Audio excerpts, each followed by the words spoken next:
Welcome back to SBR Forum Videos. The NBA offseason still well in its infancy, so we still have a long way to go here before the NBA preseason starts. However, not too early to start taking a look at what teams will be beginning to look like here as we head into training camp in about a month and a half or so, because the free agency over, the draft over, we're going to know what teams look like here this offseason. And the Washington Wizards are a very interesting ball club, a team that looked very, very good in the first round of the playoffs against the Toronto Raptors team that was probably overvalued last season. However, after an offseason of a little bit of turnover and not that much added to this roster, are the Washington Wizards going to regress next season? I think that is a very distinct possibility, as after losing Paul Pierce, this team lost their glue guy and their veteran leader and really have a lot of question marks outside of their outstanding young backcourt in Bradley Beal and John Wall. But Otto Porter's now going to be coming in, starting at small forward, which I think is going to be a good move, but probably a move that is not without its downside here from Paul Pierce. Even though Porter is an outstanding defender and really a budding offensive talent, still going to have a lot less experience than what Paul Pierce has, and probably a lot less big shot-making ability as well. So I think that's going to be a huge downfall for this team.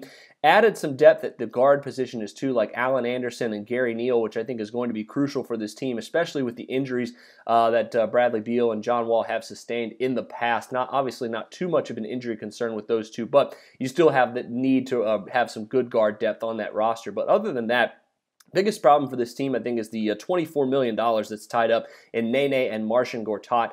Both those guys really down, I think, past their primes and really going to be struggling, I think, against smaller rosters. Against bigger rosters, the Wizards are absolutely a good team, but against smaller teams that like to go small and play fast, I think the Wizards are at a distinct disadvantage because of the big men that they have on the roster. Even outside of those guys, they lost Kevin Seraphin, so now the only big man else they have really that's in the rotation will be Chris Humphries and Drew Gooden. So really not a whole lot of promise in the front court here for the Washington Wizards. I think you have to look at them as a team that could regress a little bit from last season, maybe even less than 45 wins in the 2015-2016 season, which I think could bump them out of home court advantage, in the first round of the playoffs. They were 40, 49-1 combined in the playoffs and regular season against the spread last season. Only 12, 17-1 against the spread against the Western Conference. So I think you still have to look at them as a team that could be a pretty good fade in most instances coming up here in the 2015-2016 season. But like I said, I think less than 45 wins straight up is also a possibility for this Washington Wizards team. That'll do it for me this time.